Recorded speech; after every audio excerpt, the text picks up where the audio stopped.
Hello guys, on the 26th of September 2022, the police in Abuja arrested this man by name John Ewa for being a member of a kidnapping syndicate for kidnapping close to 10 people from the past 7 years from 2015 to 2022. And 2 of the 10 people were his former bosses. These kidnappings all happened in Yenagoa in Bayelsa state of Nigeria. Guys, let's get into this crime story. John Ewa or John Lion is a 30-year-old man who originated from Boki local government area in Cross River State, but who was living in Yenagoa, Bayelsa State. He said during his confessional after being caught that he attended University of Calabar, but the Vice Chancellor of the University of Calabar said they have never admitted anyone by the name of John Ewa. So at the age of 26, he found employment at New Generation Bank as a cleaner.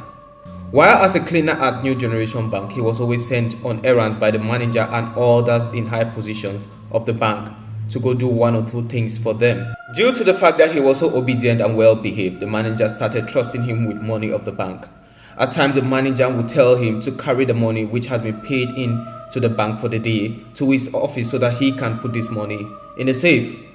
And John Ewa always carried out this task every single day. But one day, he took advantage of the fact that the manager always trusted him with money, and he started stealing some of this money when he was transferring the money from the cashier's desk to the manager's office. So the manager and the cashier started noticing that the money that has been counted and written down on the piece of paper does not match the money which John Ewa always brings to the manager's office. Due to that, the manager started checking the CCTV camera footage as John Ewa always transacts or transfers this money from the cashier's desk to the manager's office, and saw John Ewa removing thousands of notes of naira from the box of money. So the manager immediately fired him as a cleaner of the bank. So he went home. He started looking for another job, but to no avail. He became so frustrated and decided to join a kidnapping syndicate. The reason why he joined a kidnapping syndicate is because he had so much information on the wealthy workers of that bank, especially the manager and his assistant, and also customers who came on a daily basis to transact money in the bank. He was running errands for them while he was working in the bank.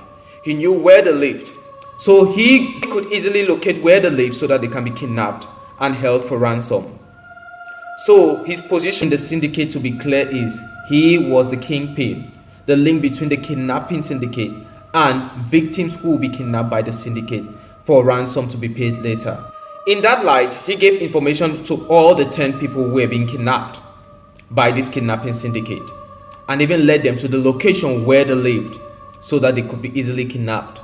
So he gave information to the kidnapping syndicate about the background of his former boss, whose name is Akim Oladele Olusholam, who is 48 years of age. He was the manager of New Generation Bank.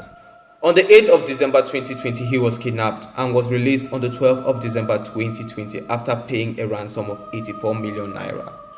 That's roughly 180,000 US dollars. And on June 30th, he led the kidnapping syndicate to kidnap Mr. Danjuma Emeje, who is 41 years old and the new manager of New Generation Bank in Yenagoa, Bayelsa. On the 14th of July 2022, he was released after paying 60 million naira for ransom. 30 million out of the 60 million naira was in naira, and the remaining 30 was in US dollars. He also led the kidnapping syndicate to kidnap Mr. Chinonso Eze, an Igbo businessman who used to be a customer at New Generation Bank when he was working there as a cleaner. He had all this information about their wealth bracket because he was working in that bank and he was vigilant. He knew each customer who came to deposit money, how much they deposited, and he knew the wealth bracket of the managers of the bank. So on August 1st, 2022, the head of the kidnapping syndicate by name Emmanuel Charles Angise was arrested by the Yenagoa police, and he later on gave up the names of his other gang members and named John Ewa as the kingpin, who gave them information of the victims who were being kidnapped, and some of them who didn't pay ransom were being killed.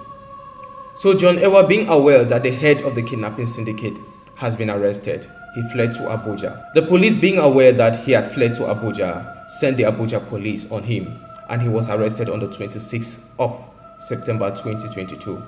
Firstly, I want to congratulate the Nigerian police for a job well done for arresting these kidnappers who had kidnapped close to 10 people.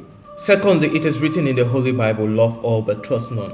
What led this guy to be aware to be aware or to be open to so much information about each member who comes to the bank to deposit money and about the wealth bracket of the manager. It was simply because the manager trusted him so much to be sending him for errands, to go do errands for the bank. And while he was doing these errands, he gathered so many information, which he later on used it and he gave it to this kidnapping syndicate, and they went around kidnapping these people, and they later on got ransom out of them. So it is simply a case of trust. Do not trust anyone. When it comes to money, do not trust anyone. So guys, that is all I have for my analogy about this crime story. So guys, I love you all, but know Jesus Christ loves you more. Like, comment.